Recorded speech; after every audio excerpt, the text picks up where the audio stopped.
I stood on my son's porch with a plastic tote and tornado dust still in my hair when he said, "We want privacy. You're not welcome here." In that single breath, 38 years of fatherhood narrowed to a stranger at the door.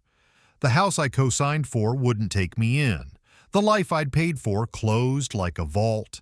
Shame burned, then cleared, enough to steady my thumb as I canceled the mortgage Autopay on the spot.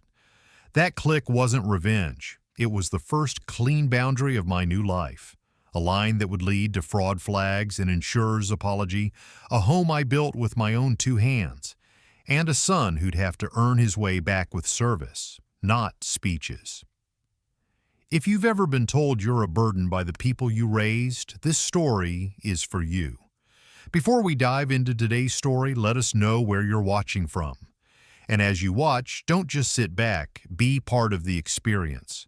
If a moment grabs you, powerful, unexpected, or deeply moving, drop a comment with the timestamp and your thoughts. Your reactions bring the story to life, and we love seeing which scenes hit hardest. If you haven't already, hit subscribe and turn on notifications so you never miss a new story. Now grab a coffee or tea, settle in, and let's begin. The late light in Lubbock gets thin the way an old shirt does, soft at the seams, pale along the shoulders. I sat on my porch and let the heat lift off the boards in slow waves, the kind that make the street wobble like a mirage. The mailbox clicked once in the wind and quieted.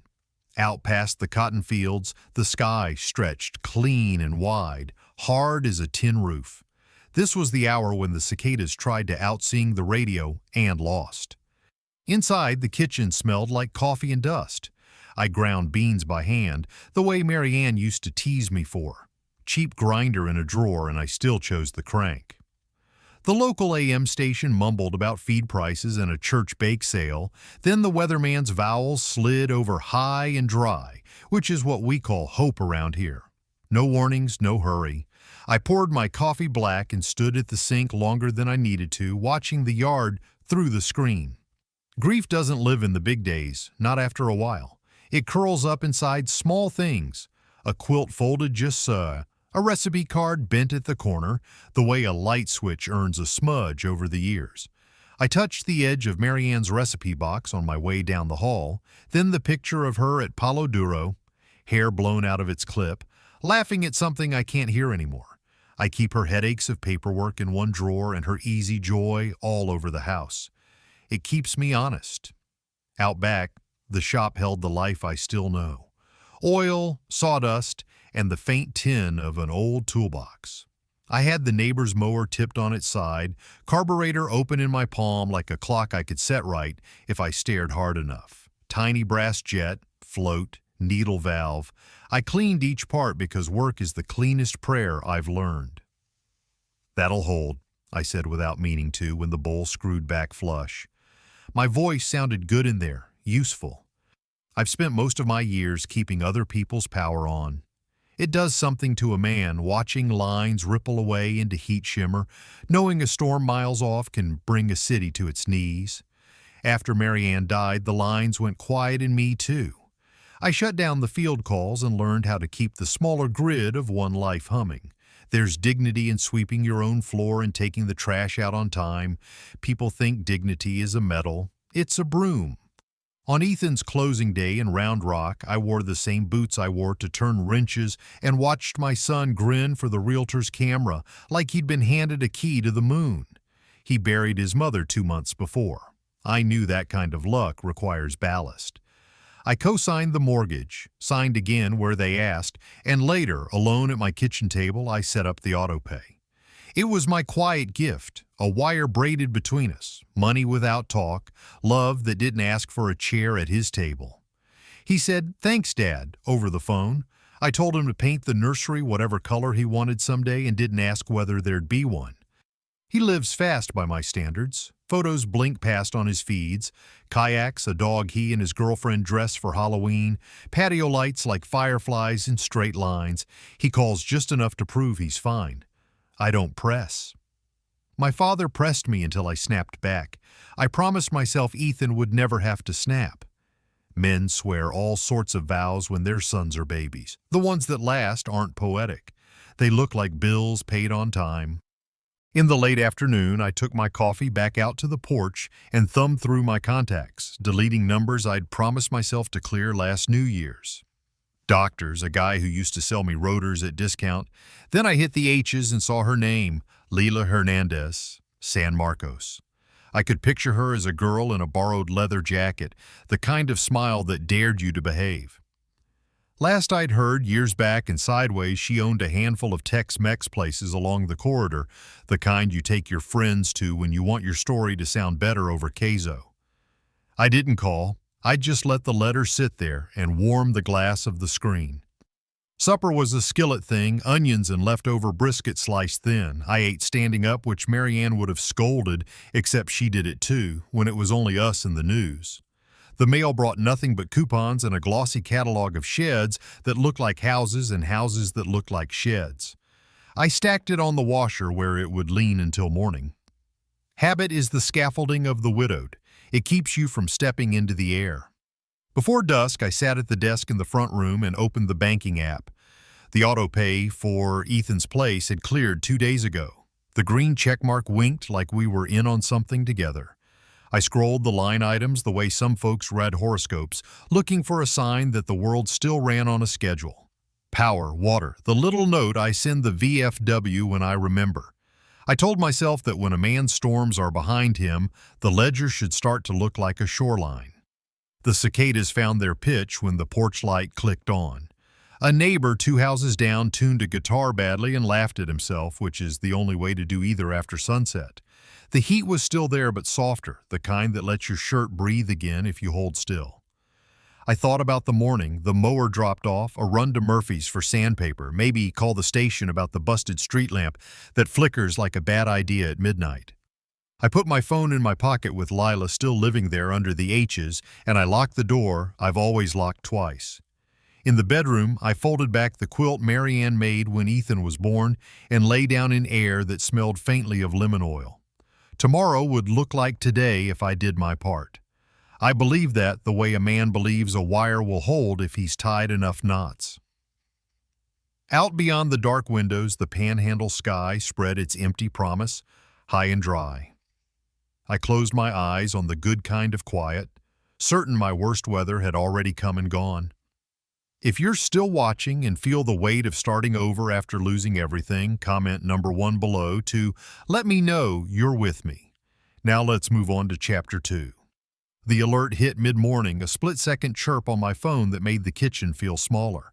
The barometer dropped in my bones first, that hollow click I'd learned to trust in the line truck years ago. The AM radio stuttered, then steadied into official cadence. "Tornado on the ground east of Italoo," the man said, vowels flat, as if he were reading a grocery list. Outside, the light sharpened like a blade. Muscle memory moved me. Wallet, keys, phone. I grabbed the small envelope of documents from the desk, titles, policy numbers I never expected to need, and slid them inside my shirt. I scanned the house one last time the way a father scans a parking lot, not for what's there, but for what could go wrong. Marianne's recipe box sat on the counter, her handwriting looping along Mexican rice like a friendly river. I touched the lid and kept moving. We don't have basements in my stretch of Lubbock. We have interior hallways and the stubborn belief that 2 walls are better than 1. I dragged a mattress into the hall, pulled it over me like a poor man's bunker, and lay with my cheek to the carpet. The wind came up like applause turning mean. A shingle popped, then another. Glass fizzed to gravel in some distant room. The sound that takes houses is not a sound. It's a pressure, a hand the size of the sky closing around your life. For a moment, the world turned into a freight train that didn't pass. Boards smacked something heavy. Nails screamed out of joists. Insulation snowed through a seam I hadn't noticed, my mouth filling with the taste of attic dust and old summers. I shouted a word I won't write and couldn't hear it. Then the grip eased. The train lifted. The whole day exhaled. I pushed the mattress back and stood into a room that didn't have a ceiling anymore. Where my living room should have been, there was the sky, carved open and moving too fast. The porch had twisted off its posts and lay belly up in the yard like a beetle. Out back, the workshop was a scrape and a dark stripe where the roof had been. I stepped careful over what used to be a lamp and found the photo of Mary Ann face down in plaster dust. The glass was cracked through her smile, but the smile held. Inventory isn't grief, it's a list you make so your hands have something to do. I turned the old toolbox upright and let wrenches clatter back home, collected a brass thimble Mary Ann used when she hemmed Ethan's jeans in 8th grade, slipped it into my pocket like a coin. The recipe box was soaked and ripped, but the top card clung to its slot. I left it be. Even I know when to stop trying to save paper from water. Neighbors came out of their own hollows in 2s and 3s, heads on swivels, hands raised not to wave, but to count. We nodded the way men do when breath costs more than talk. A kid from 3 doors down shut off the gas at my meter without asking. I thanked him with a thumb up. A volunteer in a vest handed me a bottle of water, and I drank like I'd been running, though everything in me was still. The catastrophe team rolled in before the dust settled. White pickup, orange vests, a clipboard, and a camera that blinked red like a metronome. The adjuster said his name, fast and forgettable, and walked the perimeter with a measuring wheel, eyes not on the ruin but on the numbers it made. "We're looking at total loss," he said, and it landed like a bureaucrat's benediction. He talked depreciation and actual cash value as if those were weather patterns too. "What about replacement cost?" I asked. "Policy language governs," he said. "You'll get an email with next steps." The phrase was so calm I wanted to throw something through it. Instead, I pointed out where the roof bolts had sheared clean and told him what year I'd upgraded the wiring. He took pictures. The camera kept time. When he left, the house was as gone as before, but now it had a file. Dusk pooled in the corners of the broken rooms. A neighbor pressed a blanket into my hands and said, "You can stay on our couch tonight." I started to refuse and heard how stupid it would sound. Their ceiling fans still turned. Their kitchen smelled like chili and cornbread. They had power. I accepted the couch and stared up at blades slicing the air into reasonable pieces. Sleep came as a thin film and slid off. Before dawn, I stood on my lot with a thermos cup cooling in my hands and tried to tell the difference between silence and absence. The sill of the front window was split along the grain.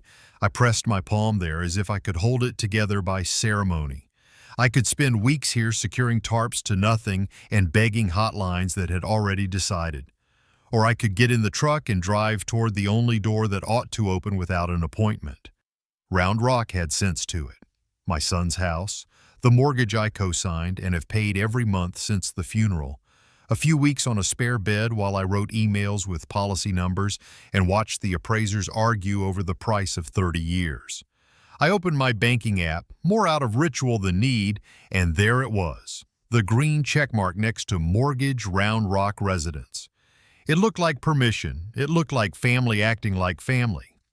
I screenshotted the adjuster's card and the claim number, texted a buddy from the old crew to keep an eye on the lot, and rolled my few salvaged things into a plastic tote. Documents, the brass thimble, a change of clothes. I shoved the tote behind the seat of the F-150, listened to the starter catch, and turned south. The highway out of Lubbock runs through fields that don't care about your plans. The sky had the washed face of a boy after a fight, calmer, but not sorry. I set the cruise just under legal and let the miles count themselves. Somewhere past Slayton, the radio went to static and back again, and I thought about how a line looks perfectly fine until a hidden splice pulls free. I had told myself the worst weather of my life was behind me. As the sun humped up over the flats, I held tight to that lie and drove toward my son, the green checkmark still glowing in my pocket like a promise I believed I had already earned. If you're still watching and feel the weight of starting over after losing everything, comment number 1 below to let me know you're with me. Now let's move on to Chapter 2. Round Rock smelled like fresh mulch and ambition. The cul-de-sac curled on itself like a satisfied cat, all trimmed lawns, crepe myrtles, and mailboxes that matched by covenant. I eased the F-150 against a curb that had never met a work boot, engine ticking, windshield reflecting a set of string lights draped over a tidy porch. Red bag mulch framed boxwoods cut into obedient ovals. A welcome mat promised happiness in a font that didn't blink. The door opened before I could knock, as if someone had been watching me line up straight. Ethan stood there in a navy polo I didn't recognize, smile pinned on the way you pin a badge at an orientation. Behind him, Kayla held a stemless glass of water like a prop. The air that rolled out was chilled, lemon bright, and shaped by a thermostat that never guessed. I carried a plastic tote that felt smaller than it had in Lubbock. Inside, the house glowed. New paint gave off that clean, expensive scent. White sofa, pale rug, plant leaves shining like we were backstage at a model home. Framed photos floated on the walls. The couple at a lake in matching life vests, the couple with a rescue dog and a Halloween cape. The couple under patio lights someone else had hung. No Mary Ann, no me. My life reduced to a ghosting around the edges of their perfect composition. "I just need a few weeks," I said, setting the tote by the entry tile because the rug looked like a place you apologize to. "Insurance is moving, but slow. I can fix things, cook, make myself small. I won't be in the way." I heard my voice ask for a chair at the table I had helped buy. Kayla's smile aimed for kindness and landed on careful. "We're still finding our rhythm," she said, gestures soft as folded napkins. "Work has been a lot." Ethan nodded, the bobblehead of agreement. "We really value our privacy," he added, each word cleaned before it left his mouth. The word sanctuary hovered between us like a candle that wouldn't drip. I looked at the photos once more, then back at the man my son had become. "I co-signed your loan," I said, not as leverage but as biography. "I've paid it every month since the funeral." The sentence felt blunt in the soft light, like setting a wrench on a plate. "There's a great extended stay 10 minutes away," Kayla said quickly, as if she had it saved in a notes app. "Clean, safe, kitchenette. You'd have your independence." The kindness felt outsourced to a corporate brochure stocked with little shampoos you can't open without teeth. I could imagine her extra sentence, "We'll help with the first few nights," hovering behind her lips and deciding not to come out. The dog bed in the corner matched the rug. A white throw lay just so across the sofa arm. A warning flag that read, "Do not sit as you are." I stood on the tile and felt my boots become a problem someone would have to solve. The entryway mirror offered a man who had driven through his own ruin to arrive in a magazine spread about adulthood. I kept my hands close to my side so I wouldn't touch what didn't belong to me. "Just for a few weeks?" I said, and the question came out smaller than I intended. Ethan looked at Kayla, then at the photos on the wall, then at the safe space between my shoes. "It wouldn't work for anyone," he said, each word checking for friction on the way down. The sentence landed like a signed form. I felt the air leave my chest the way it had when the roof did. I picked up the tote. Kayla's perfume lifted in the cool and reminded me of citrus on a wet counter. She stepped back to let me pass without letting her face change shape. Ethan opened the door like a man performing a courtesy for a stranger. Outside, sprinklers ticked time against the curb. Heat pressed through the shade with a steady hand. I took one breath standing on the welcome mat and then a second on the concrete, as if the ground were reminding me who it belonged to. On the porch, I pulled out my phone. The banking app recognized my face in less time than it took to decide what kind of man I wanted to be. The mortgage sat there in green, Round Rock residence, Autopay on, a quiet checkmark that had felt like a wire between a father and a son. My thumb hovered, then flattened. Toggle. Confirmed. The screen blinked once, thought, and replaced the check with a neutral sentence. Autopay canceled. Next payment due on statement date.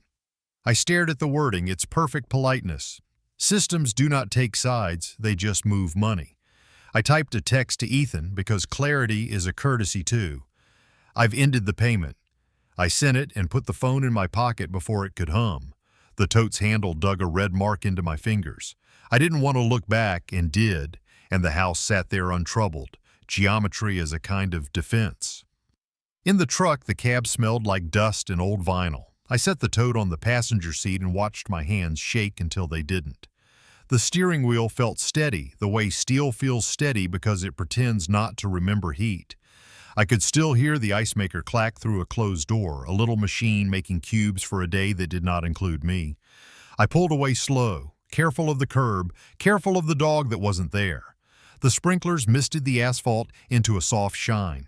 The sun slid behind a roofline and flashed once on the windshield of a car that looked leased.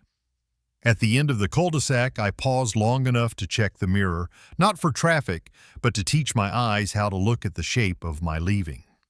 The road out opened like a decision. A little wind came through the vent and lifted the hair at my temple I hadn't bothered to cut since Tuesday.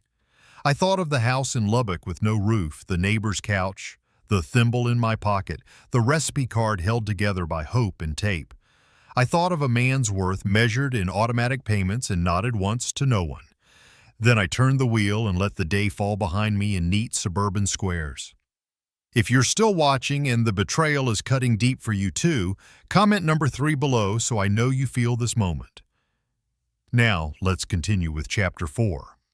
The first night I slept in the truck at the edge of an HEB lot under a light that hummed like a tired wasp. Heat pinned itself in the cab even after midnight, then gave up in little sighs whenever a breeze wandered through the cracked window. I folded my jacket into a rectangle, slid it under my neck, and learned exactly which spring in the seat liked to find the oldest bruise in my back. Sprinklers stitched the median with water and timing, and a security cart drifted by every hour like a moon. Sleep came in slices I could have counted on one hand. At dawn, I hunted a gas station with a clean sink. Fluorescence carved my face into planes and shadows I didn't recognize. Attic dust still lived in my hairline. I scrubbed with pink soap that smelled like a hospital in summer and dried off with paper towels that left lint like frost. The mirror offered a man who had outlived roofs and politeness. I nodded at him the way linemen nod at a pole they're about to climb. Back in the cab, I balanced a coffee on the console and dialed insurance. Hold Music promised me an agent as soon as possible, then repeated its promise as if persistence could be comfort. When a voice finally arrived, it brought phrases I'd heard on a dozen storm streets: actual cash value, depreciation schedule, will email next steps. I asked about replacement costs like a student asking for the unabridged book. Policy language governs, the voice said, which is another way to say no with manners. I logged the claim number on an index card and slid it under the visor with 2 receipts and a cross from the VFW fish fry. I sent Ethan a screenshot of the message from my bank, Autopay canceled, followed by a line I kept dry. Confirmed. The typing bubble never appeared. The silence felt engineered. I set the phone face down and let the truck idle until the air turned cold enough to sting. That evening, I chose a church lot over a supermarket. The steeple cut the sky into triangles and a radio preacher murmured through a wall I couldn't see. I made another list in my head because paper wouldn't stay still on my knee. Photographs to salvage, serial numbers to guess at, temporary address to give the adjuster who spoke like a gate. I listed until the roofliner came into focus an inch above my nose, and I could pretend I was reading. In the morning, I turned south. The highway unspooled toward San Marcos, old muscle memory from trips with Mary Ann before the medicine bottle turned every mile into accounting. Motion keeps a man from sticking where he's not wanted. Past New Braunfels, the air found water and softened around the edges. I followed it into town. Casa Lela sat on a corner with sun across the windows and the clatter of lunch behind the glass. Tortillas put their hand on my shoulder from a block away. I parked in the shade of a mesquite and watched the door open and close, people carrying their hunger in and their stories out. My thumb hovered over Lila's name so long the screen dimmed, and I had to wake it twice. Pride is a coat that gets heavier the longer you wear it. I took it off and called. She answered on the second ring and said my name like a memory you don't have to dust. Surprise sharpened into concern without pity. I gave her the short version. Storm, son, truck. Come in, she said. Not yet, I said. The old habits in me asked for a plan before asking for a chair. Bring whatever you signed for Ethan's house, she said. My sister can look. I said I didn't remember authorizing anything beyond the closing day. All right, she said, the way someone says a door is open whether you walk through it or not. Her sister's office lived 2 blocks away in a low building that smelled like paper and toner and air conditioning that belonged to a different month. A receptionist handed me a tablet. My hands looked too big against its glass. The lawyer, Anna, had the calm of a person who trusted documents more than drama. She searched county records, lender portals, the places where money leaves footprints. There was a refinance in March, she said finally. Your name appears by power of attorney. That's not right, I said. She turned the tablet so I could see a scanned page. My name lived there at the bottom of a paragraph that handed someone else the right to sign for me. The signature looked like mine in the way a mask looks like a face. Too smooth. The tail on the K didn't hesitate where my hand always pauses. A notary seal from an out-of-county vendor smiled up like a coin. Remote notarization, Anna said. Platform with a history of problems. We've seen 3 bad ones this quarter. The language in the room changed. Not just storm words and family words, but fraud, identity, freeze, preserve, notify. Anna outlined lanes the way a lineman sketches a street. Contact the lender's fraud unit, request a hold on servicing transfers, demand the audit trail from the notarization platform, caution against calling the other parties before we had a preservation letter in place. She printed the alleged POA at 200% and laid my old W-9 beside it. The curves didn't agree. I didn't feel rage so much as focus tightening, an aperture closing until only the work remained. I signed a limited representation letter and pocketed a list of the next 3 phone calls. We scanned my driver's license and I let a young paralegal take pictures of my hand signing my own name 3 times. Evidence is not a feeling, it is a sequence. Outside, late sun turned the plaza windows into honey. Lila stood under the awning with a to-go bag and a look that didn't ask for the version with fewer facts. She said I could use her office address for correspondence until I settled. Only if it's trouble for you, I said. It isn't, she said. We let that be the hug. In the truck, I put the law packet on the passenger seat where the toad had ridden from Lubbock. The bag from Casa Lila warmed the cab with roasted chile and something bright. I wrote the lender's fraud number on my index card and folded the card once, like a promise that would have to be kept by both sides. The storm I was in now had paper walls and doors I could open. I turned the key and felt the engine answer like a friend who still recognizes your voice. If you're still here and can relate to struggling without finding answers yet, type number 4 in the comments to show me you're with me. Now, let's see where Chapter 5 leads. We parked a house down from Ethan's place as if distance might steady my hands. In my lap sat a manila folder fat with clean copies, the March refinance note, the power of attorney with the wrong tail on the key, an enlarged cutout of my real signature from a W-9, and a page of notary metadata that looked official until you read it. Lila didn't say to breathe, but I noticed I was. The late sun threw neat shadows off every mailbox on the cul-de-sac as if order were a civic duty. The door opened before my second knock. Ethan's surprise practiced itself smooth, then stalled. Kayla hovered behind his shoulder with the same careful smile she used for photographs, lemon cleaner and air conditioning pushing past them like polite guards. I felt the cool on my forearms and thought of the heat that had lived in my truck cab 2 nights running. I stepped inside without asking to sit. The entry table offered a tray for keys and judgment. I set the folder there and opened it to the page that mattered. The alleged power of attorney lay face up under their recessed lights, glossy as a placemat. The signature was mine in the way a copy of a key will work once if you jiggle and swear. I showed the 2 samples side by side, then tapped the remote notary seal in the corner where an out-of-county vendor hid behind initials. Kayla skated to the easy line before Ethan found words. It's standard, she said, voice balanced and bright. We locked a better rate for the family. The word family landed hollow enough to echo. I kept my voice where facts live. Autopay is canceled.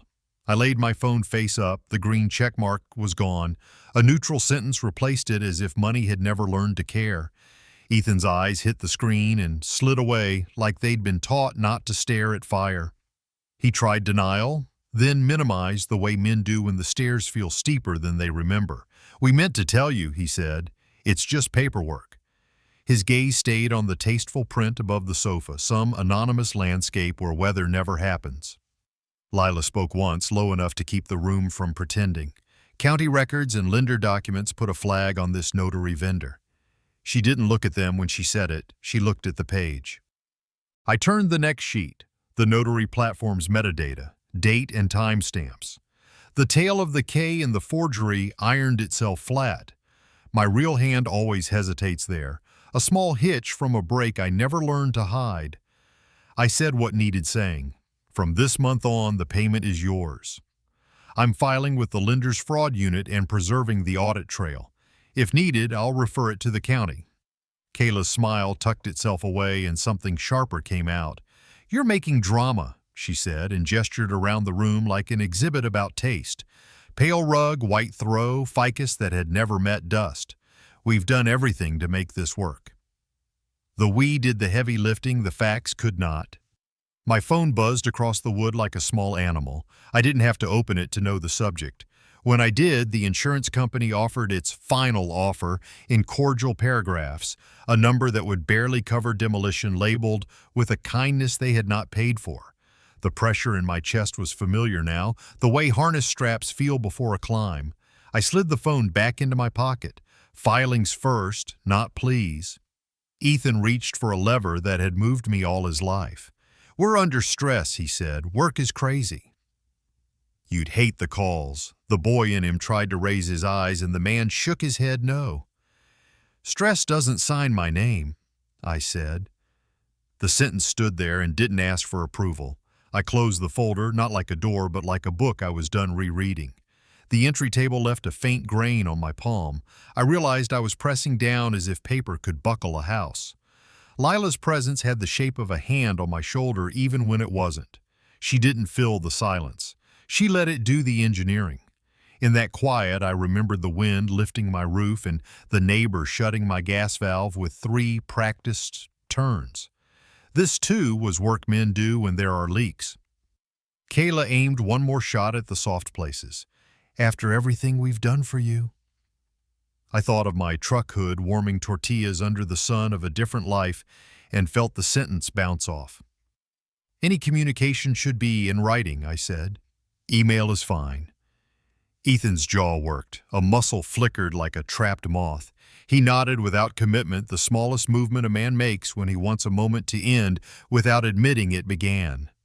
On the porch, the evening had deepened, sprinklers ticking through their arcs, the street rehearsing for a night that wouldn't notice us. Lila stood beside me. I could smell the last of her kitchen on her sleeve, lime and smoke and a sweetness I couldn't name. We didn't speak until the door clicked behind us like a stamp on an envelope. I texted myself a single word, appeal, followed by the claim number and a reminder to demand the appraisal clause. The phone felt heavier with each choice I wrote into it. Paper walls, paper doors. If you learn where the hinges are, you stop walking into them with your face. At the truck, I looked back once, not at them, but at the empty stretch of wall where a family photograph might have lived. The house held its posture, every angle doing as it was told. In the glass of the storm door, I caught a thin reflection that didn't belong to any of us and let it go. I put the folder on the passenger seat, turned the key, and listened to the engine answer the way old friends do. No questions, just a steady yes. The cul-de-sac curved to release us, and the neat world behind me shrank into a manageable lie. The work ahead had names now: fraud intake, preservation letter, appraisal demand. I drove toward them the way a man drives to a job site he understands, shoulders set, tools counted, heart quiet enough to hear what's true. I was at the little desk in Lila's back office before the cooks lit the flat top. AC droned, a printer clicked awake, and the room smelled faintly of cilantro and paper dust. I drew a box on a yellow legal pad and wrote numbers down the margin like rungs. 1. Bank, fraud, compliance. 2. Insurance, appraisal. 3. Counsel, preservation letters. 4. Personal protections. Trust, DPOA, HCPOA. 5. Comms, written only. On the next line, I added times I meant to hit, not just dates. Storms break things fast. Repairs need clocks. First, I opened a fresh Gmail account, plain as a mailbox on a county road. I named folders bank, insurance, counsel, family. I forwarded every thread I owned to it, then typed a 1-paragraph notice to Ethan and Kayla. All communication must be in writing to this address. No further financial support of any kind. Acknowledgments required. I read it twice, stripped the heat out of one sentence, and hit send. The lender's fraud portal asked for facts as if it believed in them.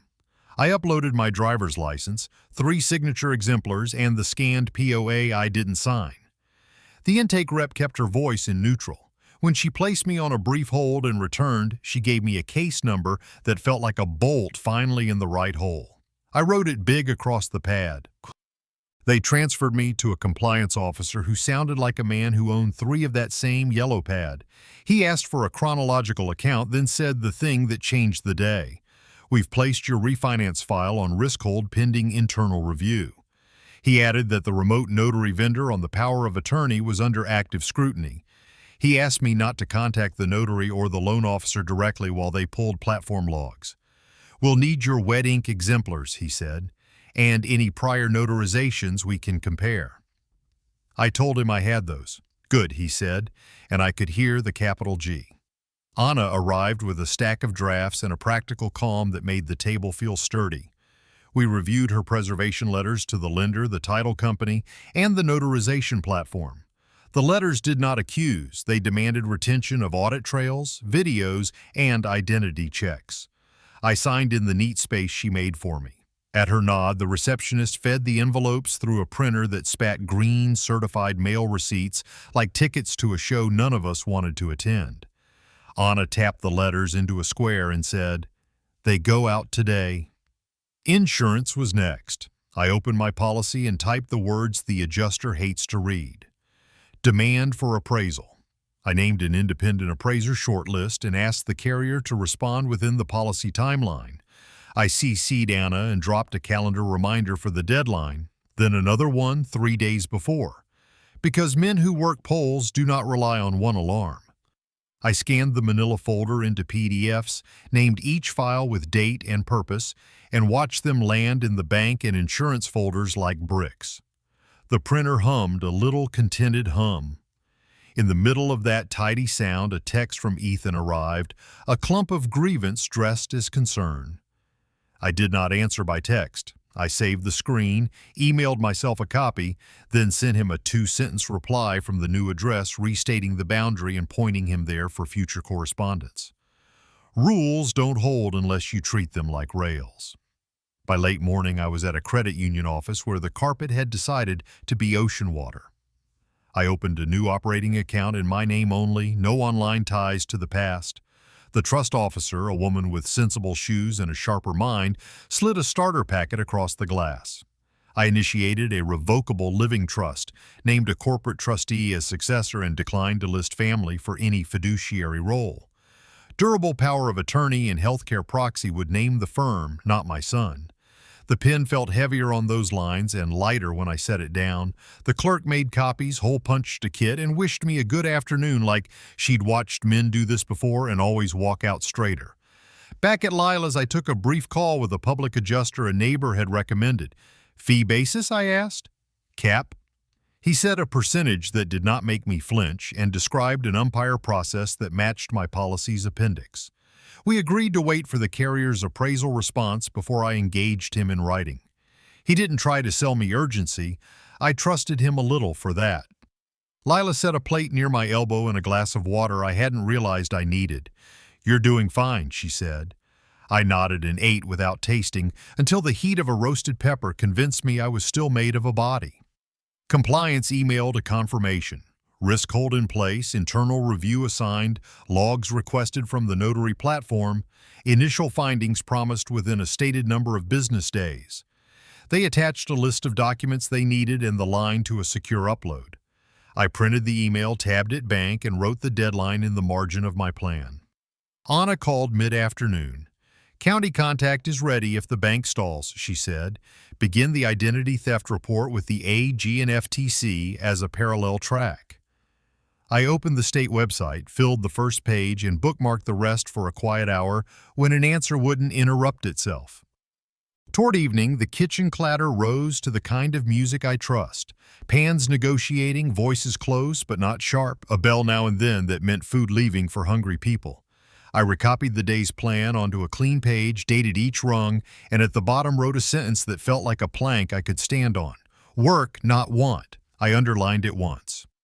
When the light turned the alley gold, I carried a plastic file box to the truck and slid my growing map of the fight inside. I buckled the box into the passenger seat the way you do when you admit what matters. The cab held a smell of sawdust and tortillas that made no sense and all the sense. I turned the key and let the idle settle. The night ahead was ordinary, which is what I wanted from a life that had been extraordinary for all the wrong reasons. Decisions had been made. Doors had hinges I could find.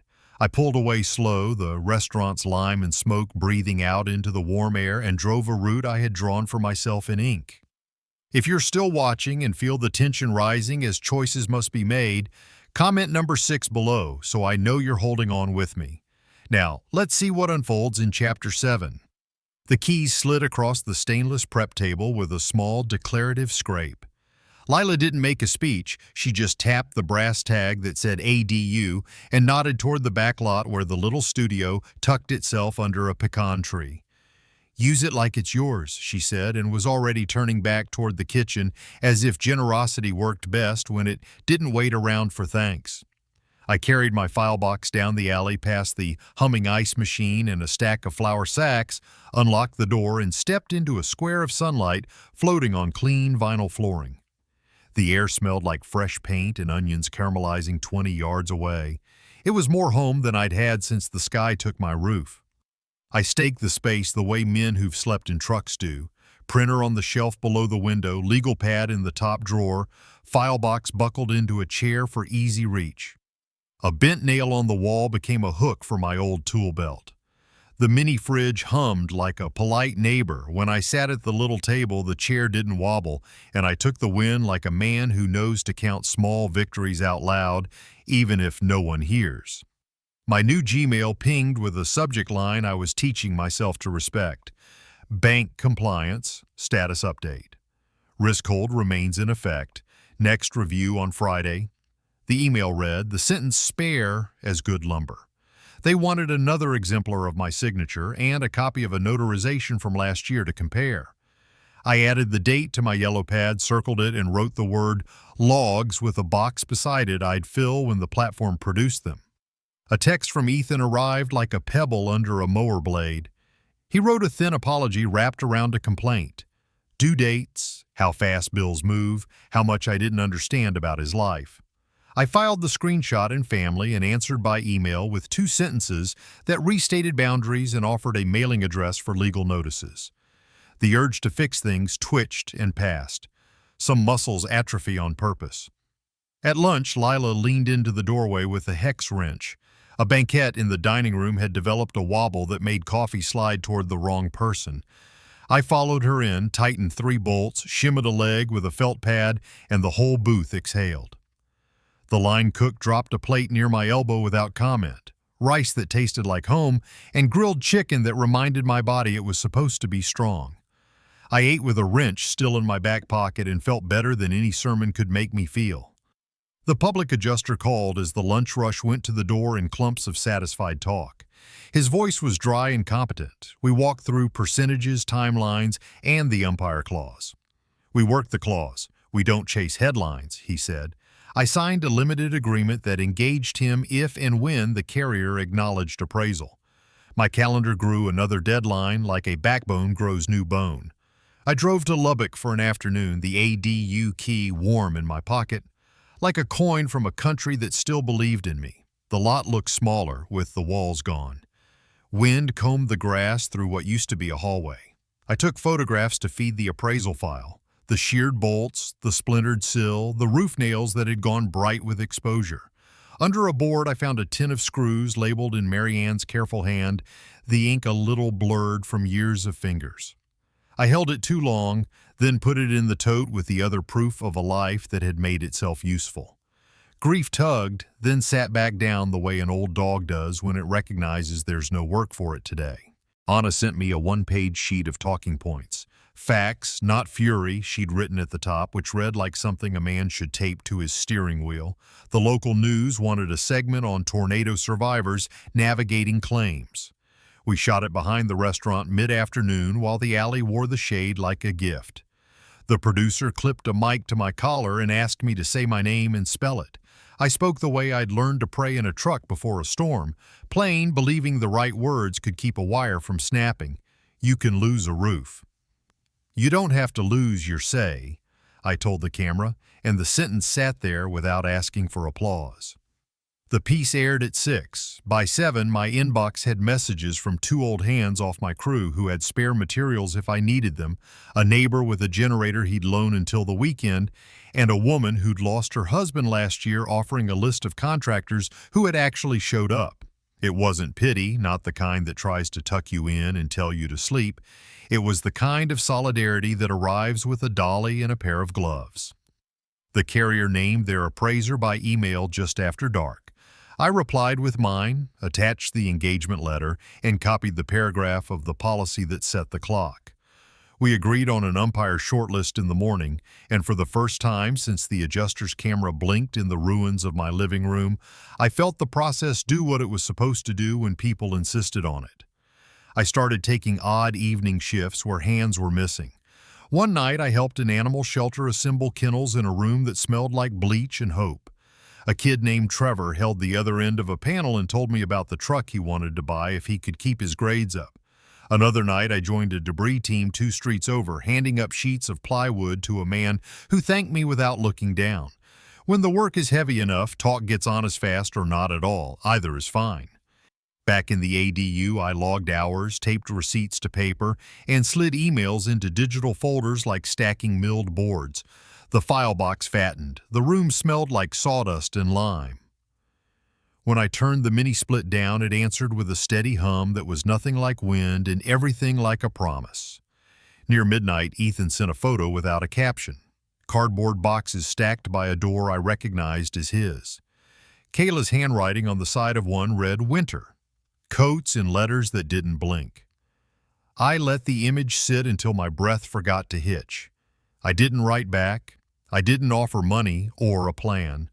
I filed the photo in family, then opened bank and read the compliance email again, the line about the next review date, shining like a streetlight that stays on through a storm. Dusk soaked into the alley, and the pecan tree rattled its leaves like small approval. I sat on the top step with my phone face down and watched the restaurant breathe out the end of the day, fans a last order called, the walk-in door thudding closed. Calendar reminders pulsed once, quiet as a pulse under a bandage. I wasn't finished, but I wasn't drifting. The plan held. What needed to break had broken. What remained was work, and I had hands for that. Morning put a clean edge on everything. I sat at the little table in the ADU with the window cracked to the kitchen noise and printed a checklist for the joint appraisal walk. Photos, check. Measurements, check. Roof bolt samples in a bag the color of an old lunch, check. I added a wind direction map I'd sketched from radar screenshots and the way debris had lined up like brushstrokes pointing northeast. Paper makes a storm hold still long enough to talk to it. My appraiser called at 9. We spoke in the language of distances and fasteners. He wanted elevations, manufacturer data on the trusses, any invoices I had for the last re-roof. I pushed my photo set into a shared drive and told him where the sill had split along the grain. He didn't promise miracles, he promised method. I logged the call and the site time on my pad and underlined both. Anna forwarded an email chain at 10 with a subject that made my scalp prick.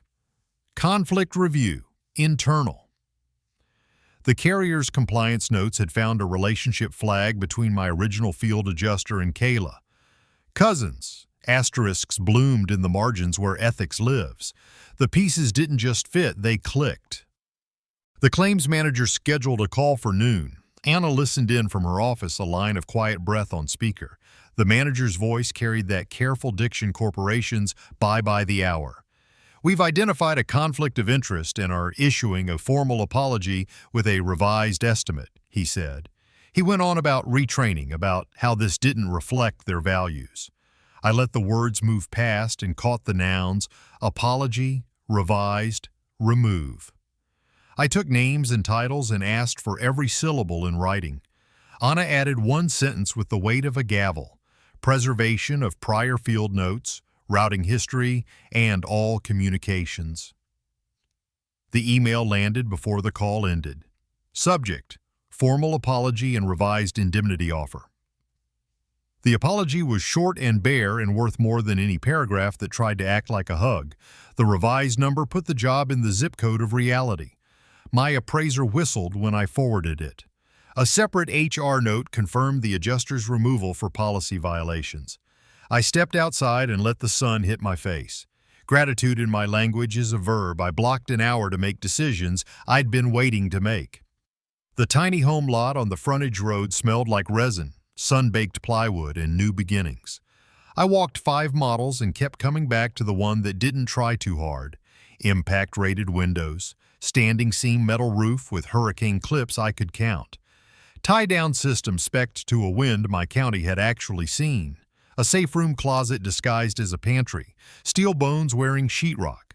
The floor plan tucked a narrow workshop bay along one side like an apology made right. I measured twice and then again, feeling the tape spring warm against my thumb. I paid the deposit from the trust account, kept the receipt, and asked for delivery contingent on pad and utility prep. Lead time, 8 to 10 weeks. I printed a calendar and started scribbling dates until the math looked like a plan. Back at the ADU, I signed the final trust schedules and the DPOA/HCPOA pages that put a corporate trustee between my future and anyone else's idea of convenience. The binder closed with a clap I felt in my chest. I moved funds into labeled buckets, operating reserve, medical, build contingency, and watched the numbers settle like concrete poured true. I drafted a reply to the claims manager acknowledging the apology, noting I would accept subject to appraisal wrap and code upgrades, and asking for permit allowances to be explicit. No gloating, just terms. We met at a park bench that afternoon, the kind that faces a lawn where a mower droned a long sentence about summer. Ethan was on time and looked like a man who had slept beside stacked boxes. I kept the conversation on rails. No money, no shortcuts, I said. If you want to way back, start with hours that help someone besides yourself. I set a printed volunteer log on the bench between us. Relief crews, shelter, debris. Email me when you schedule your first shift. He stared at the form as if ink might bite. Kayla knew a guy, he said. I didn't ask. The admission came out dull, like a tool scraped thin. I didn't offer comfort. I didn't offer advice. I asked him to write when he had a date and a place and a contact name. We stood, the bench still warm where we'd been. We left without promises, which is a kind of honesty most families never learn to practice. The station ran a follow-up that night. Carrier reverses low estimate after review. They used 5 seconds of my face and 2 sentences of my voice. Process matters. Integrity matters more, I said. I didn't name the cousin connection. The story wasn't people, it was pressure and light. I ordered pad materials the next morning and booked a crew to dig and pour, utilities to set a new meter and run a line like a vein into a wrist. A teenager from the debris team texted to ask if he could help set anchors. He liked the sound of an impact driver. Be here Saturday, I wrote. Bring gloves. He sent a thumbs up made of pixels. I filed the screenshot anyway. The appraiser and the carrier's pick confirmed the joint site meeting and agreed to carry the roof bolts in their pockets, to feel what wind does to steel. Ethan's email arrived late, not long but heavy. He'd signed up for 2 shifts at the shelter and attached a photo of a clipboard with his name in pen. I replied with 1 sentence. Send the supervisor's name after your first shift. Boundaries aren't doors you slam, they're gates that swing for the right reasons. Night laid a hand on the ADU roof and brought the pecan leaves into a shiver that sounded like whispering that meant me no harm. I spread the spec sheet under the lamp and wrote "Build begins" along the footer of my pad. The apology email sat tabbed in the file box. The trust binder kept its own counsel on the shelf. Somewhere in an office with very clean floors, a vendor compliance team was still pulling logs and writing memos that would never air on the news. I didn't need to see them.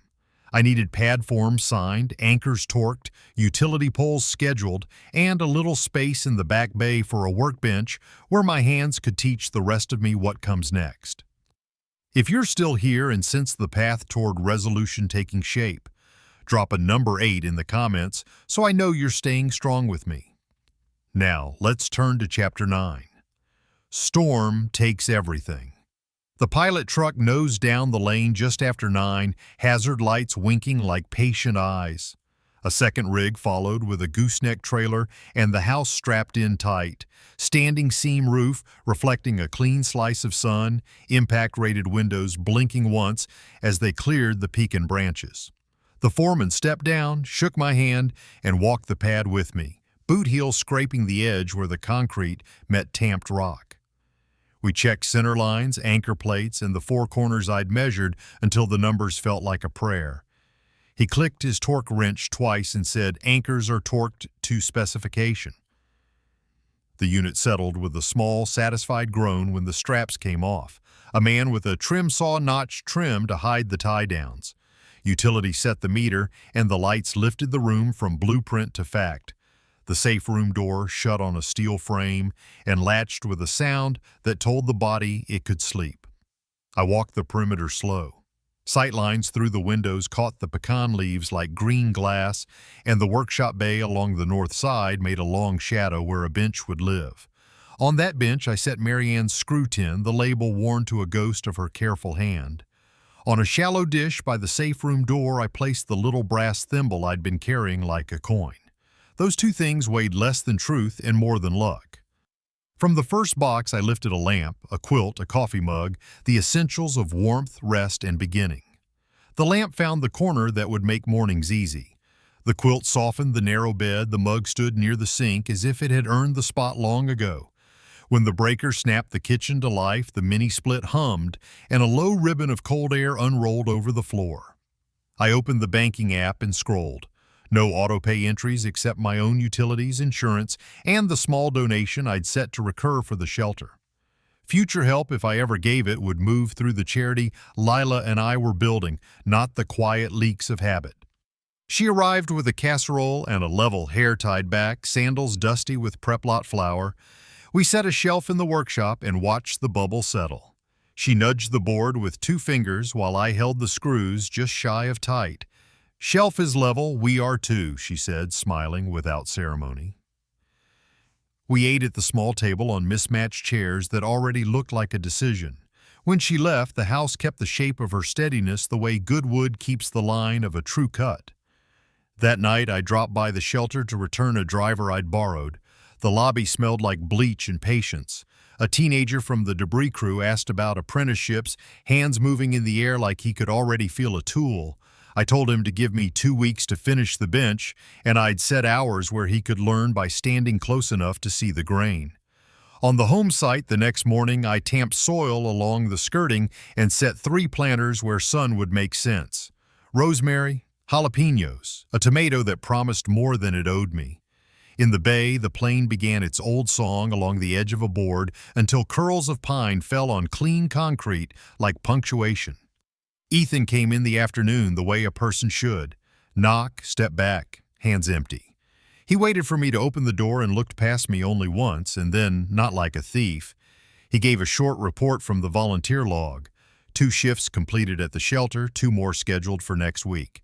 He asked one practical question about budgeting the irregular months, and I answered with principles he could lay out like tools on a towel. Track everything, pay yourself first, don't buy time with interest. We sat on the step for 5 minutes, not long enough to pretend, long enough to practice silence that wasn't hostile. He thanked me without qualifiers and left with a date for his next shift. An email from the carrier waited when I came back inside. Appraisal wrapped, funds authorized per the revised figure and code upgrades. The PDF landed in insurance and a copy printed warm into my hand. I moved numbers into the trust buckets I'd labeled: operating reserve, medical, build contingency, permit cushion. The binder took the new tab with a quiet clap and returned to its shelf where the lamp made a circle of reason on wood. Lila and I met at the counter with coffee and the charity folder between us. We drafted a line that said what needed saying in the fewest words. Small emergency grants for seniors displaced by storms. Volunteer-first partnerships with groups that show up. On the corner, we placed an envelope labeled First Micro Grant. When we fund it, we'll choose a person, not a story. At a neighborhood cookout a week later, someone pushed a microphone into my hand. Folding chairs scraped, and a paper plate smoked 2 ribs worth of hickory. I refused the microphone and took the man's hand instead. If the camera was there, it caught one line: we keep each other standing.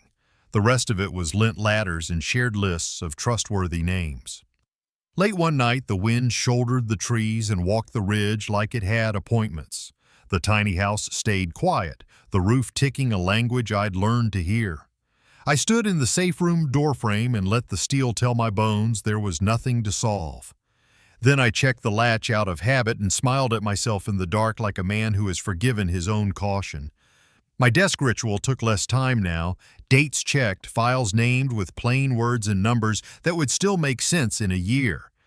The trust binder slid back into its place. The phone slept without a second look. In the morning, dawn came through impact glass as a new coin, and steam from black coffee curled against a window that had already earned its keep. The workbench waited with a board I'd left halfway true so my hands would know where to begin. Outside, the rosemary held the night's breath and gave it back in green. Inside, the house knew my step.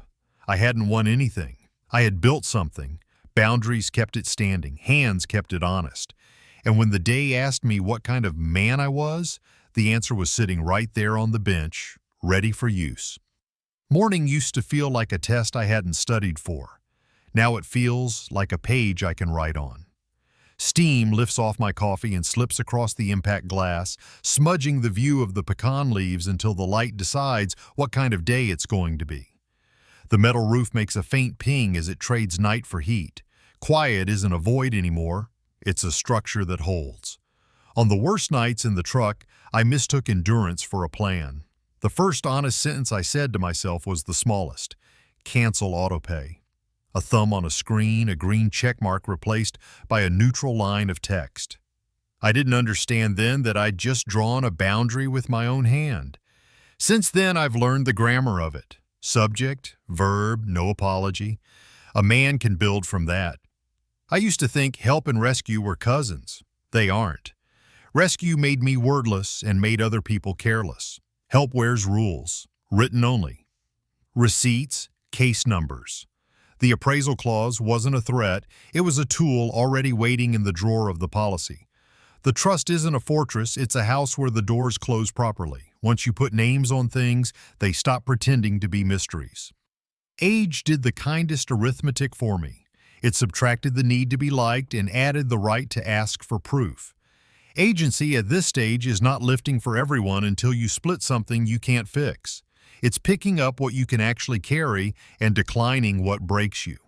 It's telling banks you'll wait on hold and telling family you'll wait for hours logged, not promises offered. Process used to corral me. Now it cares for me. Preservation letters went out and suddenly other people's servers remembered what they'd seen. Compliance placed a risk hold, and the machine that had rolled right over me paused long enough to find its break. The insurer's apology wasn't romance. It was a notarized correction. That matters. On paper, in numbers, with names attached, a man can get his life back to level. I won't turn my son into a parable. He started logging hours at the shelter. He knocks before he walks into my life. He asks questions about habits, not handouts. We don't rehearse love. We practice it like form. Small, repeatable, patient enough to change a muscle. No money changed hands, which is a sentence I plan to keep writing. If he keeps going, his service will shape him faster than any speech I could deliver. If there's a miracle here, it looks like a woman with a level and a casserole. Lila doesn't fix me. She steadies rooms I'm already working in. We're building a small fund for seniors displaced by storms. No story contests, no strings, just micro grants that move by paperwork and hands. Love without rescue is a strange geometry at first. Then you see how clean the lines are when neither person is asked to bend into a shape that doesn't fit. Marianne lives here in the ways that don't ask me to go backward. Her screw tin sits on the bench. Sometimes I open it for a washer and get the exact size in one try. The brass thimble waits in the dish by the safe room door, a witness without demands. You don't have to turn every memory into a shrine. Some things can just keep doing their jobs and count as prayer. Work Not Once started as a note I wrote to myself when the world felt like a hard bargain. It's a longer sentence now. Work shows up in balanced accounts, dated folders, and bills that don't shout when you open them. Work means asking for written confirmations and making your own. It means plans written in ink and kindnesses written onto your calendar so you actually do them. Want does not get a vote except in the lunch hour. My phone buzzes with a text from Lila. "How's the roof singing?" I write back, quiet as a promise, and set the phone face down. The charity envelope sits by the door with an address hand-printed straight, the first micro grant, a small, undeserved yes headed toward a stranger who will need it. I think of the night I was told there wasn't room for me and decide this is the right answer to that door. We're not going to be a poster family. Reconciliation, if you can call it that, is modest. A knock, a report of ours, a practice of leaving before we slide back into roles that failed us. Peace, I've learned, isn't a performance. It's conditions set so kindness can survive.